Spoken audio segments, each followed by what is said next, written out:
Hello friends and followers. Well, here's the SB-221 that I've been working on. I've wanted to put the new front panel on this thing, so I finally did that and scrapped the old front panel. The old front panel had a big hole right here for a switch, had a hole here for something, so I traded that out for this new front panel. I paid about 49 bucks for this panel, but I'm pretty happy with it. Some guy makes it in South Carolina. And so anyway, I cleaned up the knobs as best I could. Of course, this thing isn't calibrated now. I'll have to go through the calibration and get that all squared away.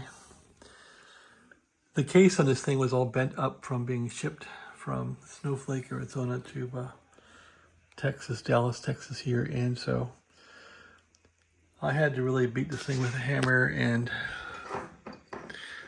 luckily the aluminum bends pretty well, so I was able to bend the case back to get all the screws to align. I couldn't get this to align back here.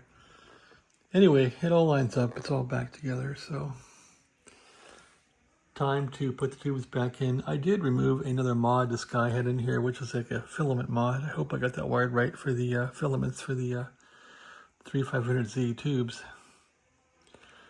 And that's about it. I guess the only cover left to put on would be the large cover for the whole top of it. I won't do that yet until I see if it works. So I guess it's time to plug this turkey in and see what it does. I was going to put one of my boards in here, but I thought, you know what? The capacitors in here are working, the HV is working. I'm not going to mess with it. This bias mod the guy has in here is pretty good.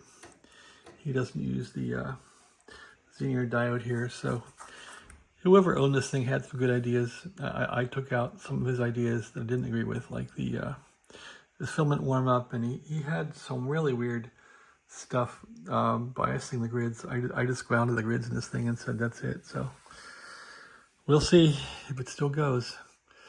Plus his transformer had a couple screws out of it. It's loose. I put a screw in. I can't get the fourth one in.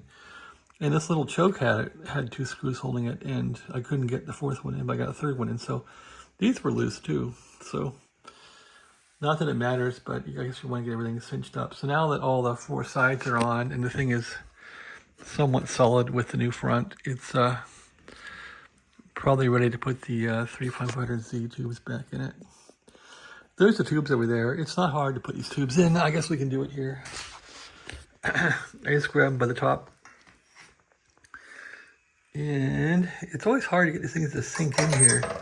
I never know exactly how to get these things in. I guess people that do this all the time will look at the socket and say, yeah, it goes in like that. This is kind of like a Rubik's Cube. Let's see how I do.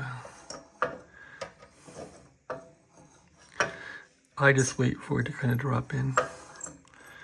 I can't see that socket very well. How about over here? That seems like it dropped in right. Jeez. I can't be that lucky, can I? Did that go in? It seems like that dropped right in.